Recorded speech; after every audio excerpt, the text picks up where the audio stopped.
죽음과 부활에 제3자가 아니라 동참한 사람들이 되었다라는 것입니다. 이 내용을 잘 설명해 주는 성경 말씀이 여러분 잘 아시는 갈라디아서 2장 20절 말씀입니다. 내가 그리스도와 함께 십자가에 못 박혔나니 그런즉 이제는 내가 사는 것이 아니요 오직 내 안에 그리스도께서 사시는 것이라. 이제 내가 육체 가운데 사는 것은 나를 사랑하사 나를 위하여 자기 자신을 버리신 하나님의 아들을 믿는 믿음 안에서 사는 것이라.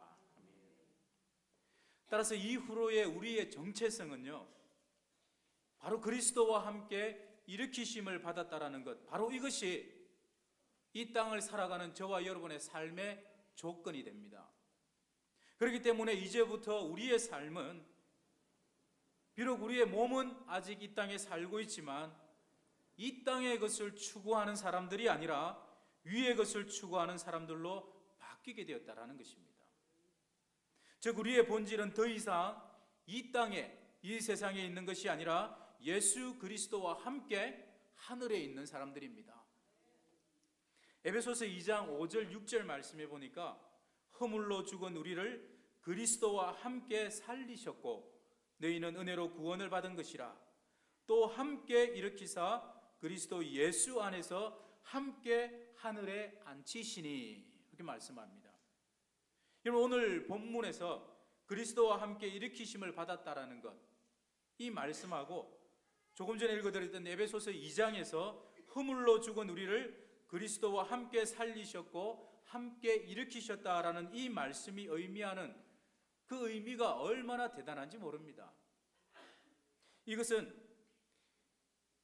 하나님의 지극히 큰 능력으로 죽은 자들 가운데에서 그리스도를 일으키신 것처럼 하나님의 동일한 능력으로 죄로 인하여 죽었던 우리를 다시 살리시고 일으키셨다라는 말씀입니다. 바로 이 하나님의 사역을 말씀하시면서 함께라는 표현을 쓰고 있습니다.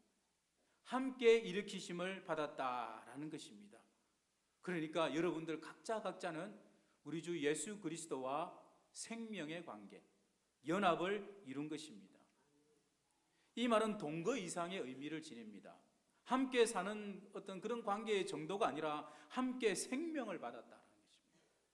즉 주님과 우리의 관계는 생명을 나눈 그런 관계가 됩니다. 바로 이것을 두고 오늘 우리가 읽었던 3절에서는 너희 생명이 그리스도와 함께 하나님 안에 감추어졌음이라, 이렇게 표현을 하고 있습니다. 이제 예수님이 하나님 안에 계시기 때문에 그리스도에게 속한 우리의 생명도 하나님 안에 있는 줄로 믿습니다. 우리의 생명이 하나님 안에 있다라는 것은 우리의 존재 자체가 하나님 안에 있다라는 것입니다. 그렇기 때문에 이제부터 저와 여러분의 생명은 안전합니다. 이를 두고 빌립보서 3장 20절은 오직 우리의 시민권은 하늘에 있는지라 했습니다. 저와 여러분의 생명은 하나님께서 붙들고 있기 때문에 확실하게 안전한 줄로 믿습니다. 따라서 주님과 우리는 생명적인 관계이기 때문에 당연하게 우리의 성격과 우리의 말과 행동과 생각들이, 우리의 삶이 생명과 직결되어 있어야 됩니다. 바로 그것이 무엇인가? 위의 것을 찾는 것입니다. 위의 것을 찾는 것이 무엇인가? 우리 본문 1절 우리 다시 한 번 더 우리 함께 합독해 보시겠습니다. 1절입니다. 시작.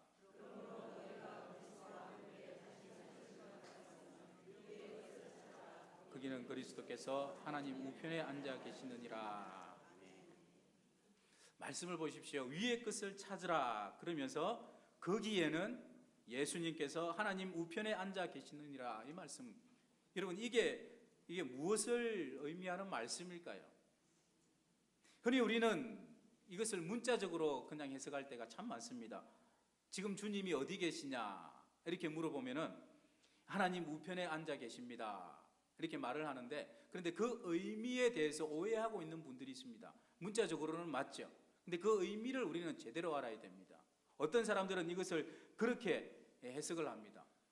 하늘에 계신 하나님 보좌, 그 우편에 보좌 하나가 더 있어가지고 거기에 예수님께서 앉아 계신다, 이렇게 오해하고 생각하기 쉬운데 사실 그런 의미로 이 말씀이 서여진 것이 아닙니다.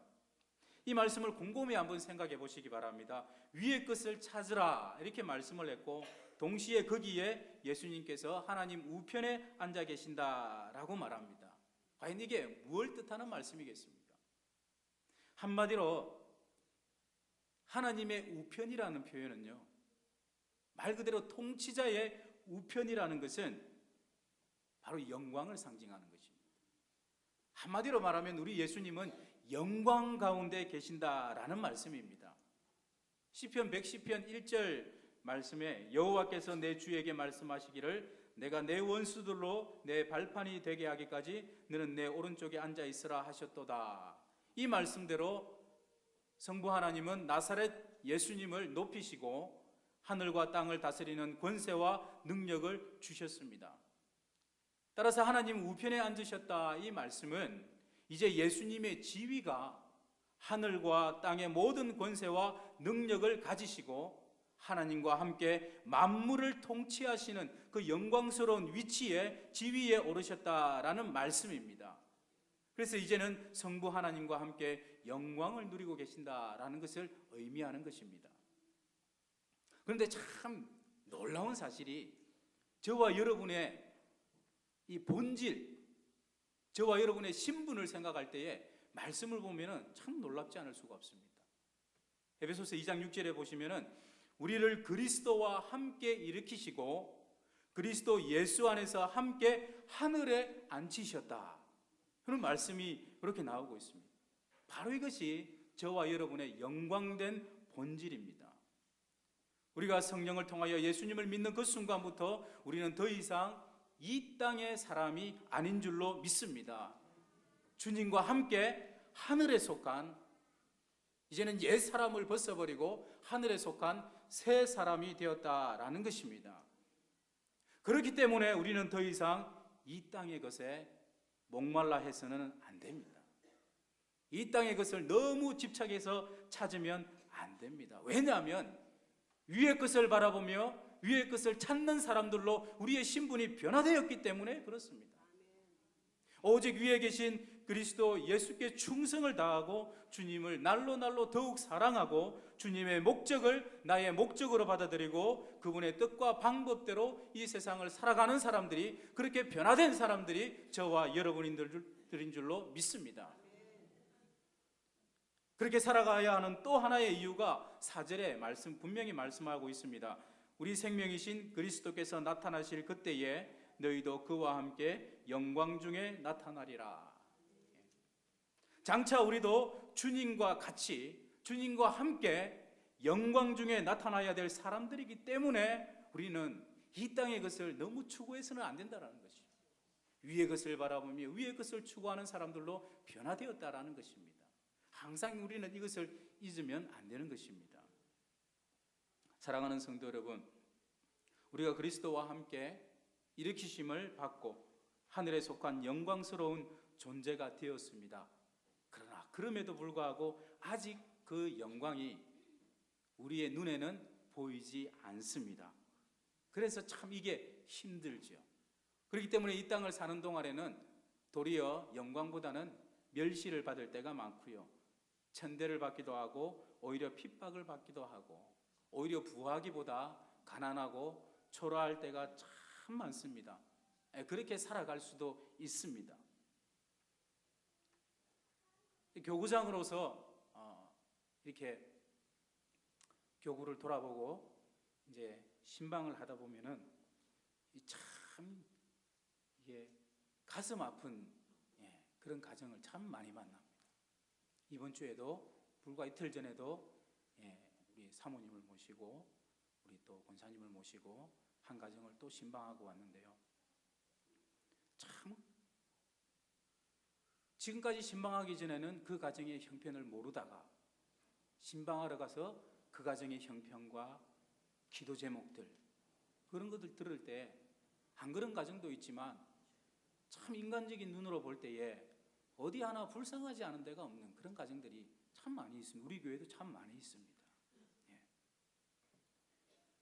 그런데 그럼에도 불구하고 그분이 저에게 하시는 말씀이 오히려 제가 기도하러 가고 제가 위로해주고 예배드리러 갔다가 제가 도전을 받고 제가 위로를 받고 이렇게 올 때도 참 많습니다.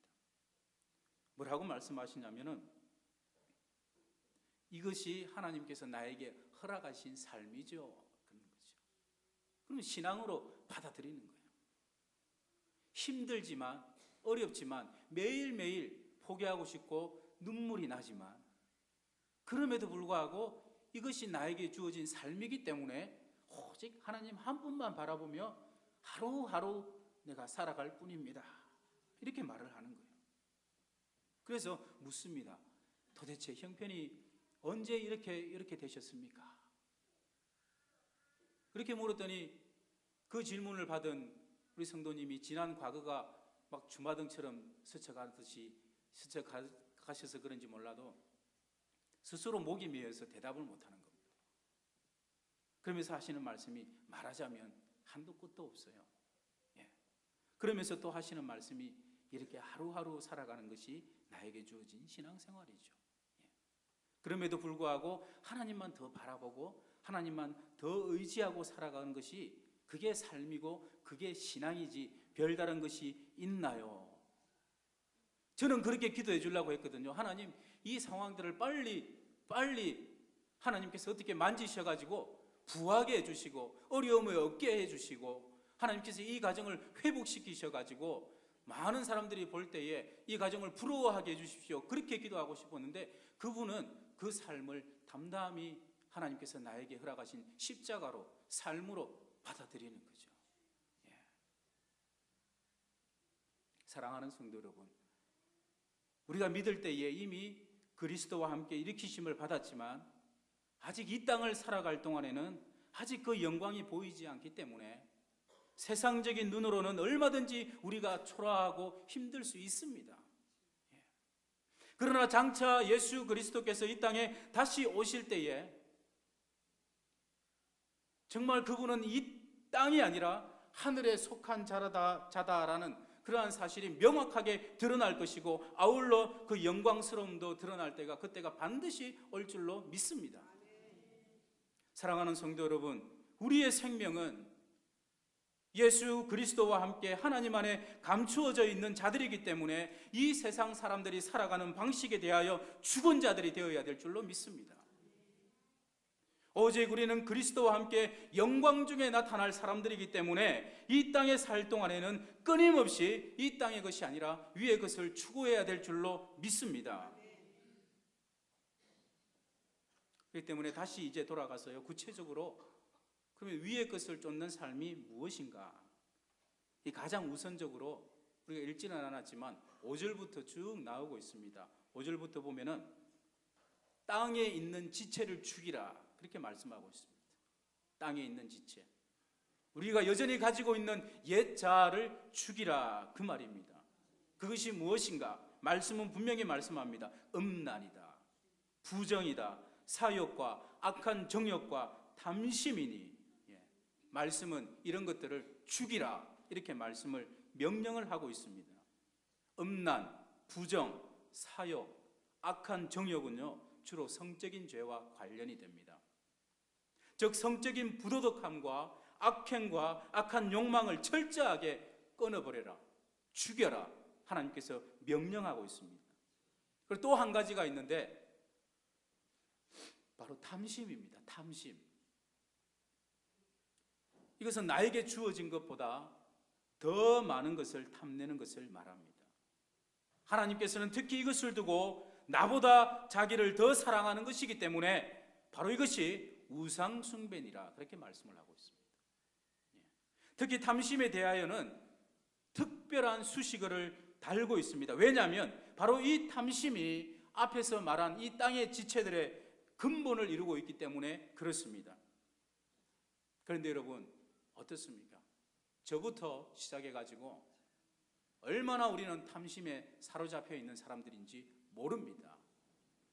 결코 만족할 수 없는 사람들이 바로 나입니다. 여러분 그렇지 않습니까? 디모데전서 6장 7절에서 10절 말씀 정말 도전적인 말씀입니다. 우리가 세상에 아무것도 가지고 온 것이 없음에 또한 아무것도 가지고 가지 못하리니 우리가 먹을 것과 입을 것이 있은즉 족한 줄로 알 것이니라. 부하려 하는 자들은 시험과 올무와 여러 가지 어리석고 해로운 욕심에 떨어지나니 곧 사람으로 파멸과 멸망에 빠지게 하는 것이라. 돈을 사랑함이 일만하게 뿌리가 되나니 이것을 탐내는 자들은 미혹을 받아 믿음에서 떠나 많은 근심으로서 자기를 찔렀도다. 이렇게 말씀하고 있습니다. 사랑하는 성도 여러분, 탐심에서 비롯된 이런 악한 욕망들과 정욕들, 특별히 성적인 부도덕함들에 대해서는 우리 하나님께서 절대로 묵과하시는 분이 아니십니다. 오늘 골로새서 3장 6절에 보니까 이것들로 말미암아 하나님의 진노가 임한다. 하나님의 진노가. 로마서 8장 13절에 보니까 너희가 육신대로 살면 반드시 죽을 것이로되 영으로서 몸의 행실을 죽이면 산다. 그렇게 말씀합니다. 예수님도 제자들을 향하여서 죄에 대해서는 단호한 태도를 취하라. 그렇게 말씀을 하고 있습니다. 너무나 잘 아는 말씀이죠. 마태복음 18장 8절에서 9절 말씀에 보니까 만일 내 손이나 내 발이 너를 범죄하게 하거든 찍어 내버리라. 장애인이나 다리 저는 자로 영생에 들어가는 것이 두 손과 두 발을 가지고 영원한 불에 던져지는 것보다 나으니라. 만일 내 눈이 너를 범죄하게 하거든 빼어 내버리라. 한 눈으로 영생에 들어가는 것이 두 눈을 가지고 지옥불에 던져지는 것보다 나으니라.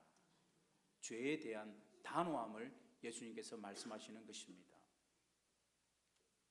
계속해서 8절부터 보시면 옛사람의 행위를 버리라 그렇게 말씀을 하고 있는데, 옛사람이라는 것은 오늘 읽지는 않았지만 성경에 보면 명확하게 드러나고 있습니다. 분을 내는 것,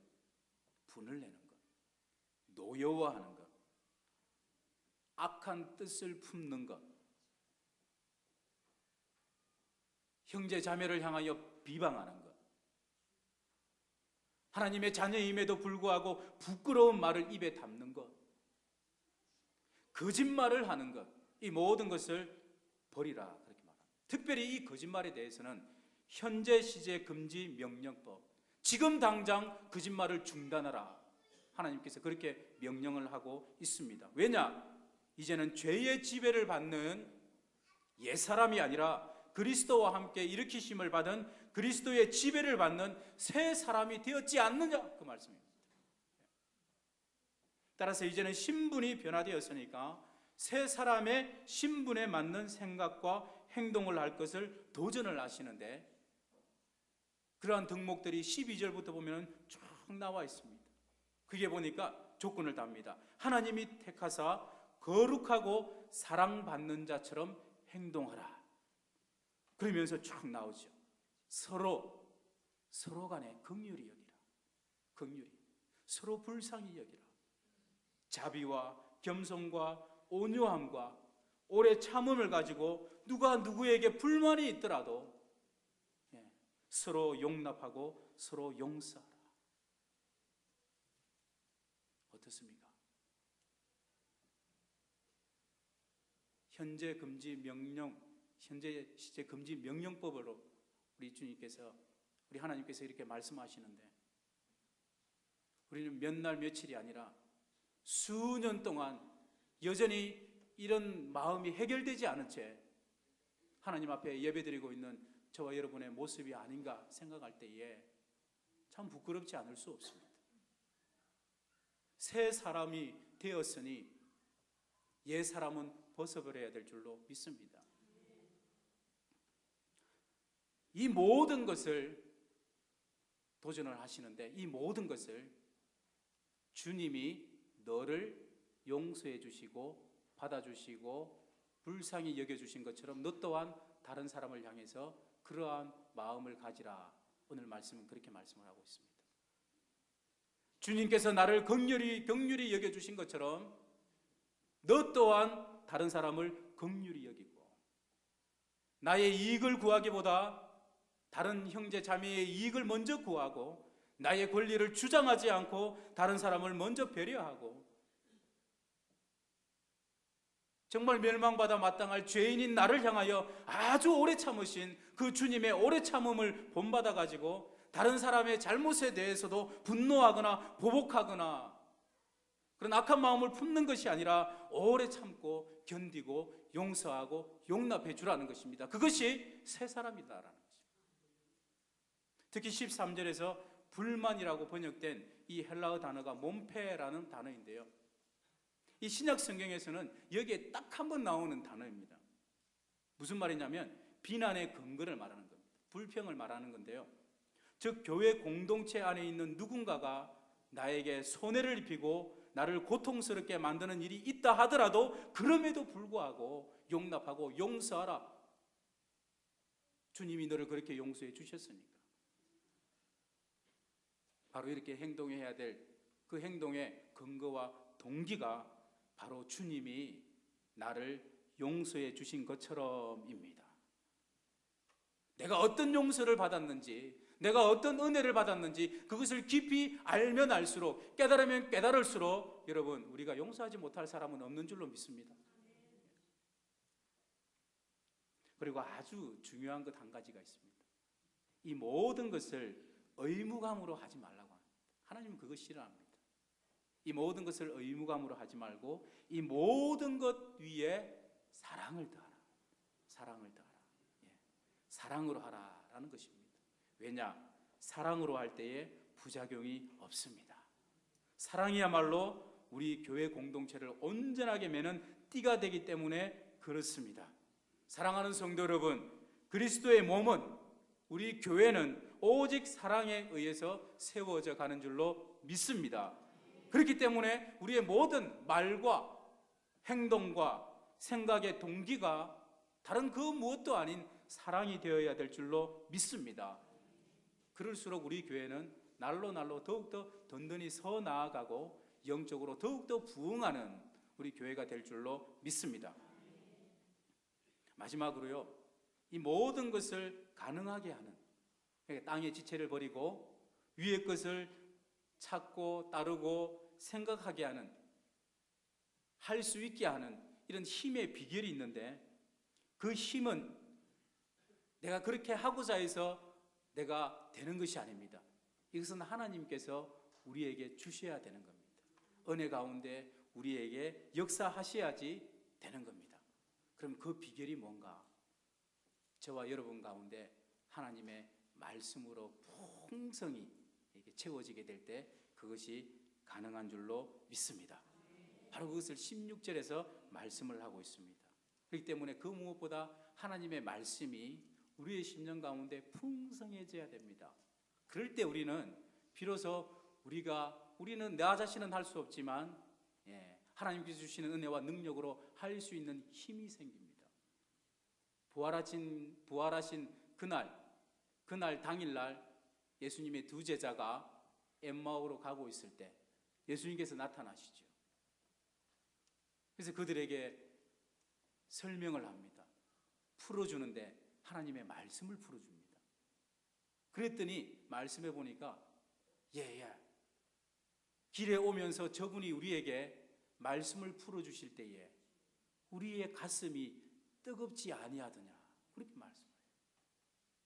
그러니까 우리가 힘을 얻을 수 있는, 성령으로 충만해질 수 있는 방법, 뜨거움으로 하나님의 사역을 행하고 뜨거움으로 서로 사랑하고 위의 것을 찾을 수 있는 힘의 비결은 바로 우리 가운데 말씀으로 충만해질 때, 그때 가능한 줄로 믿습니다.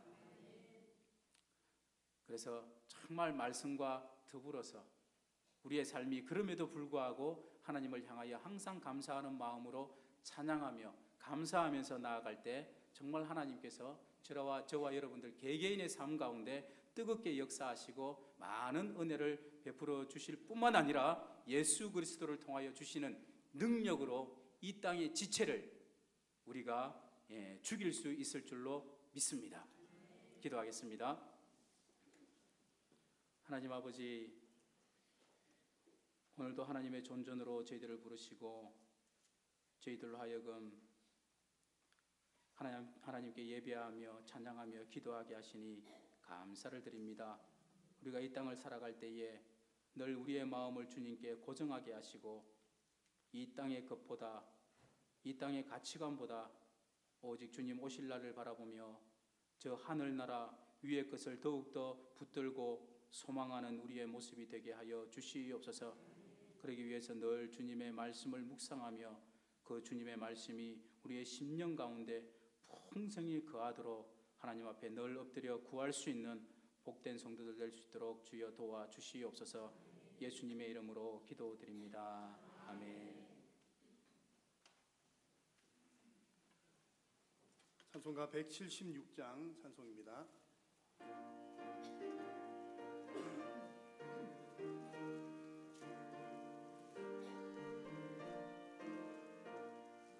주 어느 때 다시 오실는지 아는 이가 없으니 등 밝히고 너는 깨어 있어 주를 반겨 맞으라.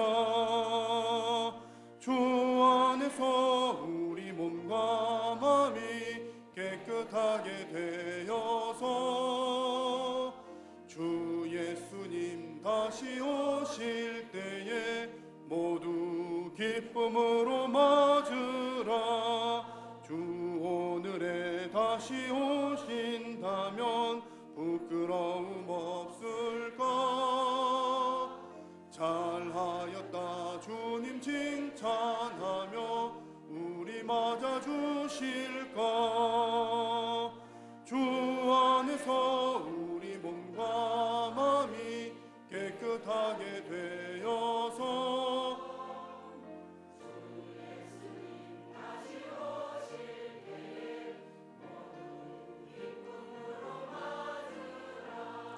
주 예수님 맡겨주신 일에 모두 충성 다했나. 내 맘속에 확신 넘칠 때에 영원한 식 얻겠네.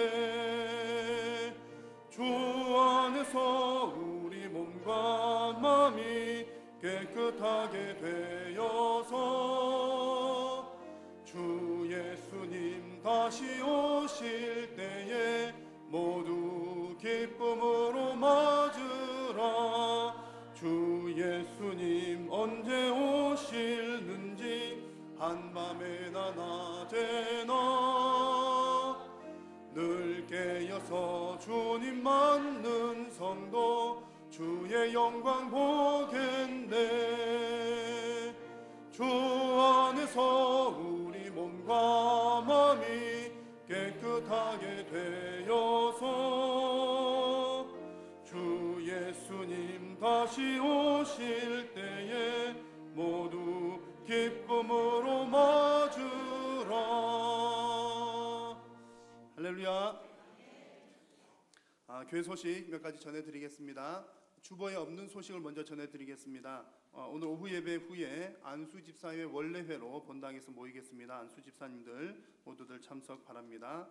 부친상을 당하신 우리 김향숙 권사님, 주영춘 안수 집사님 가정을 위해서 많이 위로해 주시고 기도해 주시기를 바랍니다. 돌아오는 21일 금요일 심야 기도회는 주영광 찬양대에서 담당을 합니다. 내일 제74회 서울 정기노회가 서울중앙교회당에서 모입니다. 여러분들 많이 기도해 주시고 또 총대로 참석하시는 장로님들과 또 노회원 되시는 목사님들 위해서 기도해 주시고 총대로 참석하시는 분들은 교회에서 1시 20분에 출발하도록 하겠습니다. 모집 광고가 두 가지가 있습니다. 하나는 베이비 케어 모집 광고입니다. 우리 이제 당회와 또 교육자회에서 여러 가지 의논하고 그 논의한 끝에 이제 좀 더 활성화를 위해서 함께 의논하고 광고를 내게 되었습니다. 여러분 이제 아마 우리 젊은 부부들 잘 아시겠지만 아기 낳고 나면 아기가 한 5살 될 때까지 신앙생활이 제대로 안 된다고 그럽니다.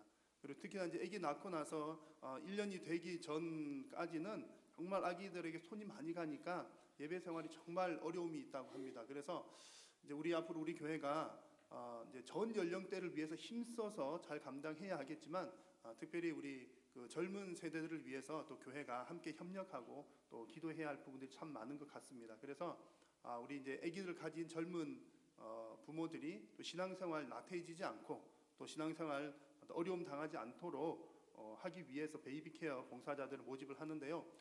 그러니까 이제 아기들 기어다니는 아기들, 좀 더 큰 아기들은 영아부에 가서 예배를 하면 괜찮습니다. 그 영아부 선생님들이 많이 돌봐주시는데 12개월이 안 된 갓난 아기들은 부모님이 늘 붙어 있어야 되잖아요. 그래서 그 부모들이 예배에 좀 집중할 수 있도록 하기 위해서 사정에 보면 모자실이 있는데 거기에서 봉사자들이 이제 아기들을 이제 예배하는 시간 동안 돌보아 주시는 겁니다.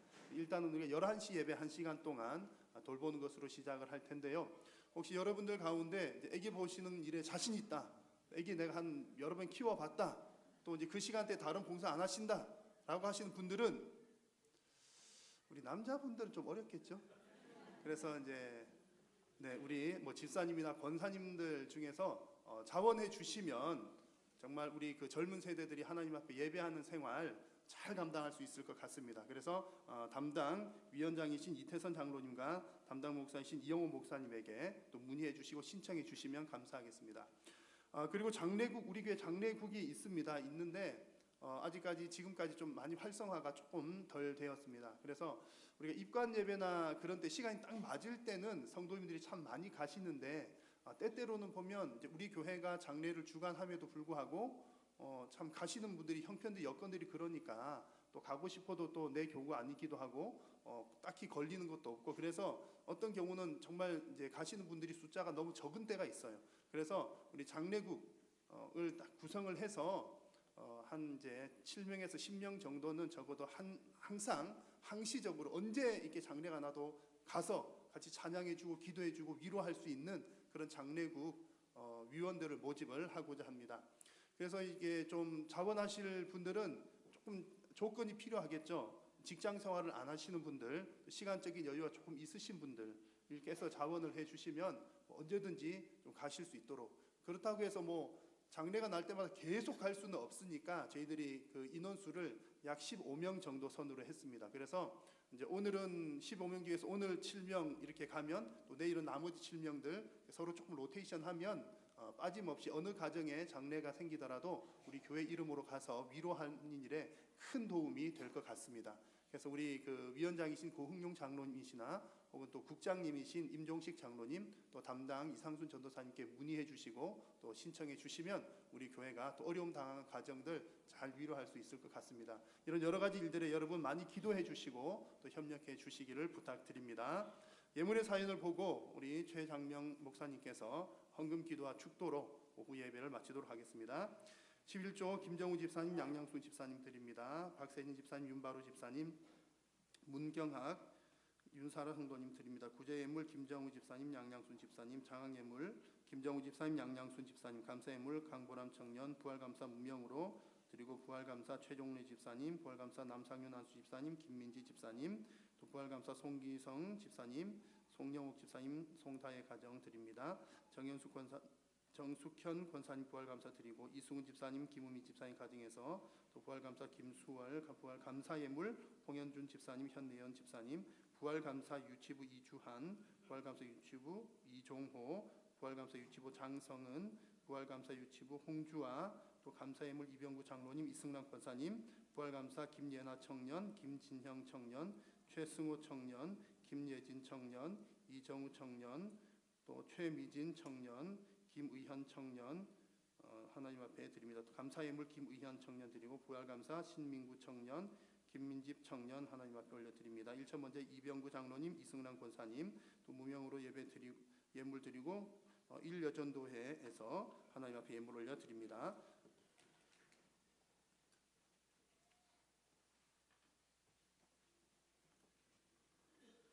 사랑의 하나님, 감사를 드립니다.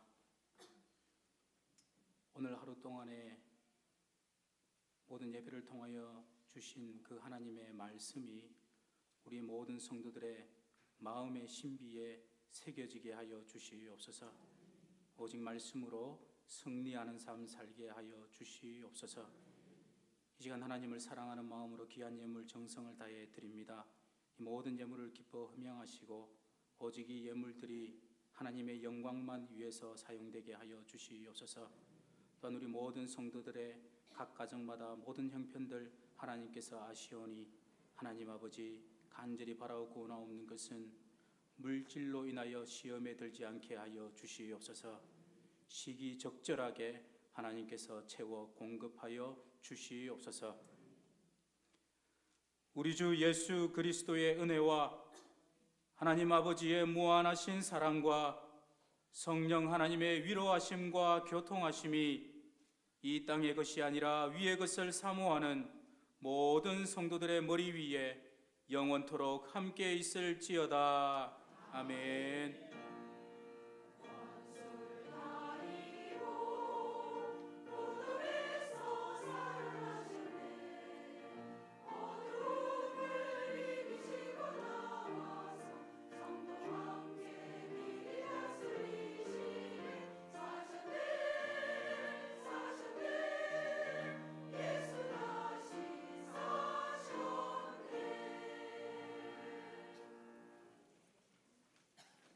주일 오후 찬양 예배를 마쳤습니다. 옆 사람과 이렇게 인사 나누고 돌아가시겠습니다. 부활의 능력으로 승리합시다. 부활의 능력으로 승리합시다. 한 주간도 은혜로운 주간 되시기를 바랍니다.